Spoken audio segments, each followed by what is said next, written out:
Om Namah Shivaya. Welcome back to the 5 Elements Sun and Moon Relationship course. In the previous sessions, we talked about why do we need a relationship, and then how do we choose with who we're going to enter in the relationship, how do we choose our partner.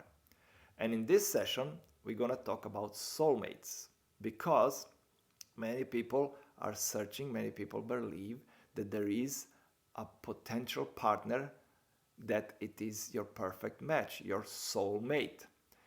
But unfortunately, I need to tell you, to disappoint you, that there is no such a thing as a soulmate. There is not someone who your soul recognize your brother, let's say like this.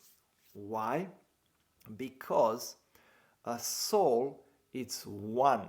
Soul, it's like the universal soul. Your soul is like the entire universe. It is the same thing, because this universe, this creation, is one life. So the soul of this universe is the same like the soul, your soul.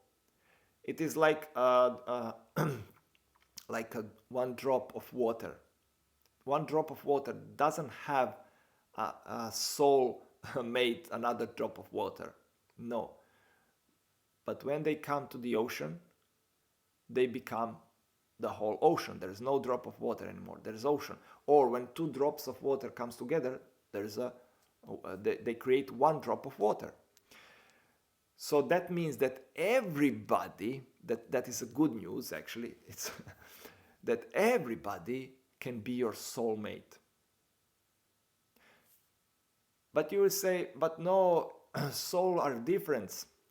Yes, soul are different. The energy of the soul, individual soul, is different. The memories of the soul is different. Why? Because the soul, it's the fifth element spirit. And that it is also called, or God, or, life. We in my village, we call it eternal life. But in India, it's also called space, like fifth element space, which is the same, because spirit or space is the same. It is everywhere. It is everything. So, for example, the space of this room here has a certain energy. It's an individual space. It's a space of this room. When you come to this room, you feel the space of this room, and it can be different if you go to another room or another house or another country or outside in nature. You feel that the space is different. The space here, this place has a certain energy. But the energy of that space, it's not from the space itself. It's from everything that is inside this space. For example, the energy of this space here, it's created from all the things that are in this room. Furnitures, walls, windows, doors, floor, roof, everything, even people, everything, plants, everything that is inside this space, or the energy from the ground. Like if you go in nature, you say, oh, this is a special energy here. It can be because of the tree, it can be because of the mountain. Everything has energy, different energy, and it's affecting this space. It can be from the river that it's below, or maybe there are some rocks with a crystal below. So you feel some different energy, but that is because of the things that are in that space. In the same way, our soul, the energy of our soul, it's affected by our thoughts, words, feelings, and deeds, and by all the programs, all the memories that we bring to this soul. So if you believe in reincarnation, so when the soul passes from one life to another, it will bring all the memories. Because in the space, there are memories. There are in these walls, there are memories. Because all the memories are stored in the space, actually. You think, oh, there is memory in the brain. No, memory is everywhere. It's in the space. Maybe we have easy access here. But in every space, there is, that's why we said akashic records. Akasha means the fifth element, space, in India. So akashic records means that there are some records that everything is written there, right? Because there is no time, there's just space. There is no future and past, there is only the present moment, and everything is written there. So that's why people says I have access to akashic records. I also have access to some akashic records, like the folder of the sun and moon, and the folder of the five elements and lost wisdoms. Yes, I have those access of those folders. Maybe there are other folders similar to that one, of course. There are, everything is in that space. People have access to different folders. So, but when the soul is reincarnated, it take the memory of the previous soul, and these programs, let's call them programs, those memories, are more likely to be, it's like a folder that it's on the desktop, you know. Maybe your computer has folders that are hidden, you need to find them, it's very hard, but on desktop it's easy to find them. So when the soul pass from one life to another, it will bring some memories that are, let's say, fresh, right? So it's easier to access them.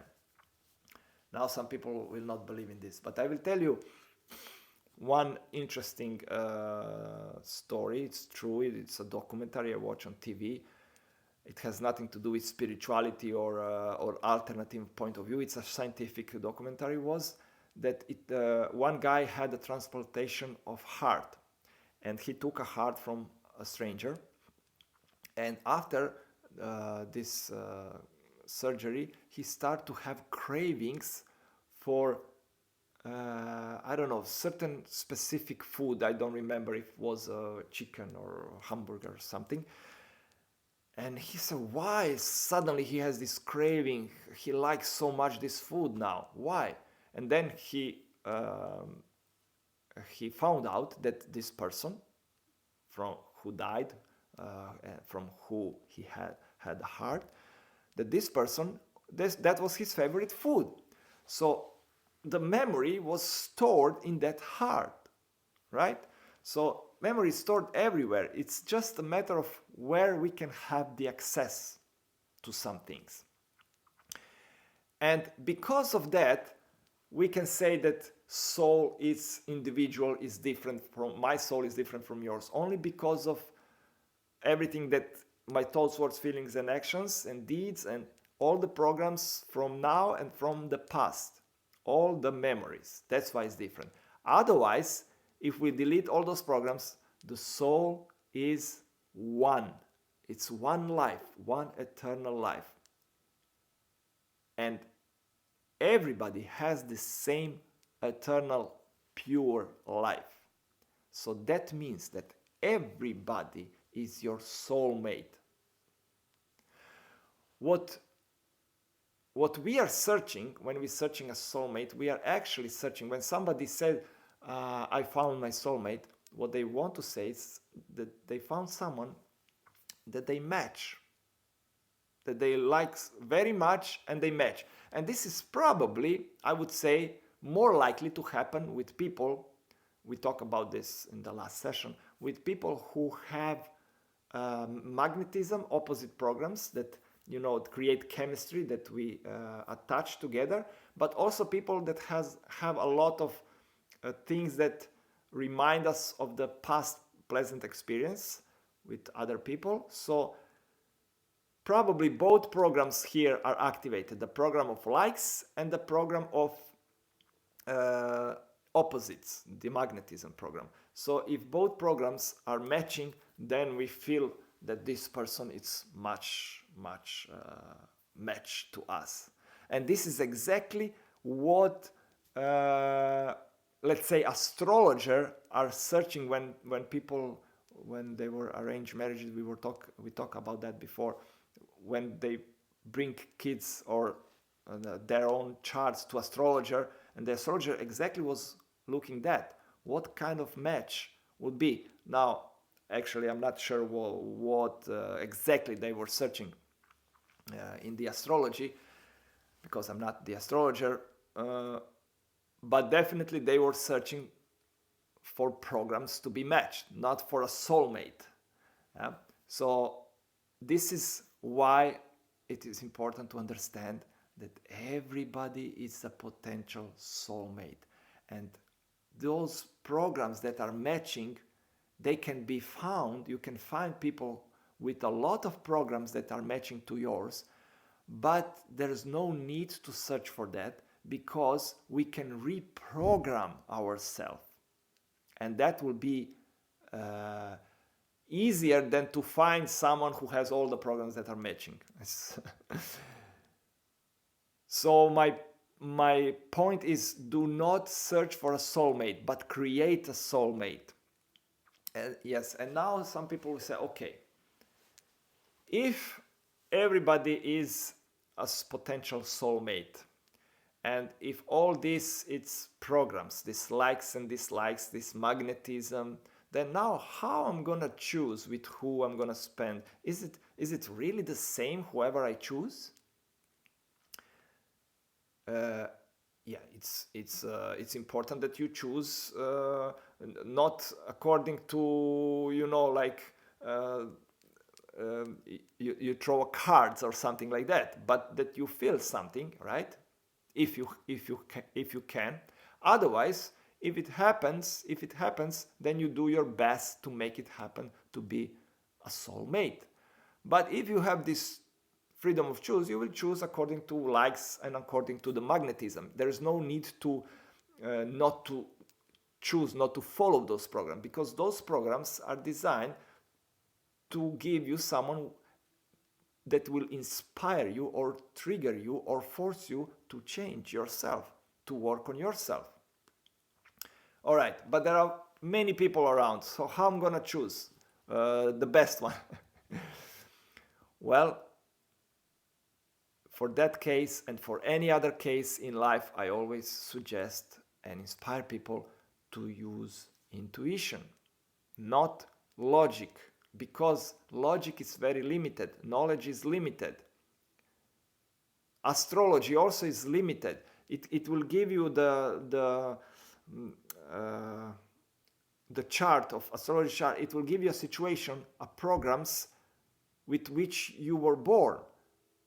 But in this lifetime, you can create so much other programs that astrology cannot tell you. Maybe it can, but that's another level. But usually, it's you are creating your own destiny, and with an environment that you're living, you're creating new programs. So this is why you should use your intuition, not your logic, not your knowledge.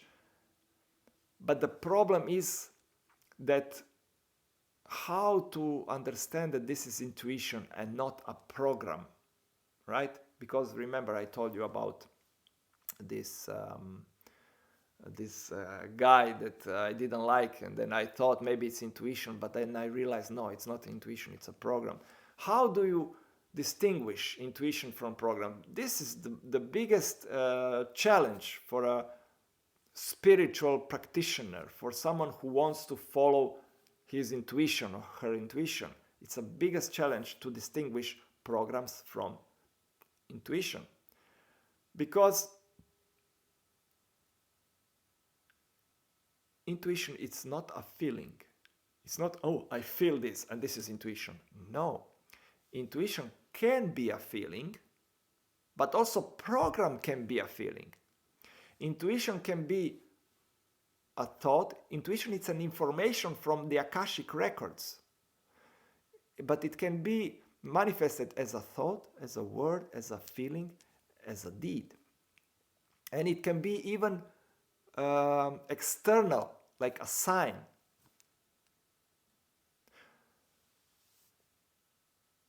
And because of that, it is hard to understand, because people say, oh, I feel.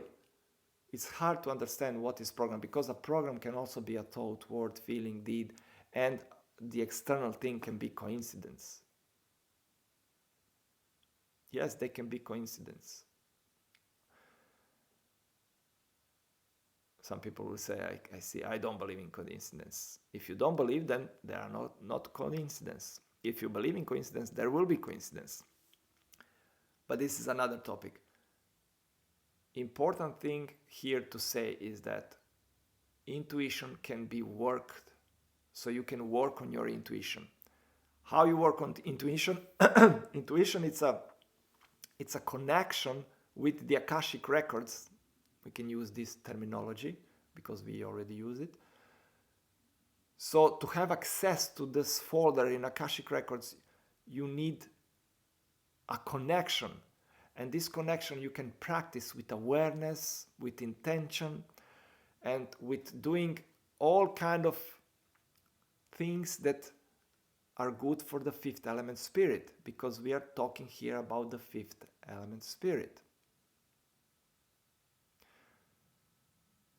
And in this session, in this course, I'm not going to talk about this because this course is about relationship, sun and moon. But I'm talking about that in other courses, in the 5 elements courses, how to balance yourself, how to master your life using this wisdom. But just to make it very shortly, with intention, with being consciously connected with this great spirit, with this eternal life, whether you call it God, whether you call it universe, creation, soul, to be connected with your soul, consciously connected with this eternal life. All this, it's eternal life. This already is working. This is a tool, this is a method to work on your intuition. And intuition will come as a result. As a result, it will come. It is a skill. It is like a reward. So this is how you can choose your partner. But don't worry if you choose a wrong partner, because everybody can be a potential person to triggers or to inspire you to work on yourself. And that's from the spiritual perspective, from the perspective of evolution, genetic evolution program. Then of course, from that perspective, the most important is reproduction. But from the perspective of the spiritual path, the most of the soul, the most important thing is to grow. Because from the spiritual perspective, reproduction is not important. Why? Because from the spiritual perspective, the soul will not die. So there is a continuous life. It's an eternal life. And this is why it doesn't need to reproduce. It doesn't need to have children. It is an eternal. And for that, from that perspective, relationships are important for spiritual growth. And not only to work on ourselves, to evolve on this spiritual journey. And not just romantic relationship, but also all other kind of relationships. Family, friends, colleagues, neighbors. All kind of relationships are here from this perspective that are actually an opportunity that we work on ourselves. And if we don't, first we have parents, let's say like this. If we don't take this opportunity to work on ourselves through parents, then we will have partners, and then if we avoid to work with partners, with ourselves through partners, then eventually we will have children. It is often a situation I saw that the problems that people have with partners after they have the same problem with children, because the children has the same programs that are triggering you as your partner. Why? Because if you cannot deal with those programs through partnership, now you will with children. Even though I saw, unfortunately, that people are managing to escape to work on those, even through children's. And then life is hard. Yes, life it's hard because from the perspective of the evolution of the soul, spiritual evolution, life is hard because it is pushing you to do something, to change something. It's a game, it's a process, it's just a game. So don't take it too much seriously. And this partnership, don't take it, it doesn't need to be perfect because you are not perfect. If you are perfect, you will meet someone who is perfect. Actually, you will always get the one that you deserve. It's a mirror of yourself. So don't try to find a perfect partner. Don't try to find a perfect match. Don't try to find a soulmate. Try to work on yourself, and you will attract people always that are on your level, what you need. And if you don't need much work, then you will find that surrounded by people who will not trigger you because you don't have those programs to trigger you. So it is always better to start from inside, and this inside will reflect outside, because this world, it's a mirror, it's an illusion, we live in a matrix. We're creating this reality not by wish. I want a perfect partner, and a perfect partner will come. It's not like this that we are creating our reality. Our reality we are creating with our thoughts, words, feelings, and deeds. So if we balance our 5 elements in thoughts, words, feeling, and deeds, this is the first thing. The second thing, if we learn to use those elements, the wisdom of those elements, the virtues, the qualities of those elements for the right purposes, then we will meet partners with who will have a nice and beautiful relationship. And intuition will be just a tool, it will be just something that will help us.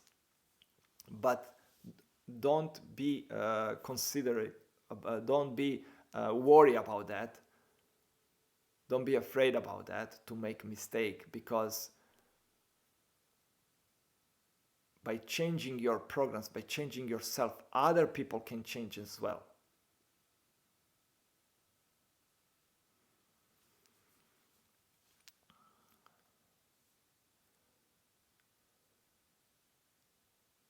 Yeah. So that's it for this session about the soulmate. I hope you will have inspiration to create your soulmate. Even if you have already a partner, you can create a soulmate from your partner, and this will be a topic for the next session, because in the next session we're going to talk about how to,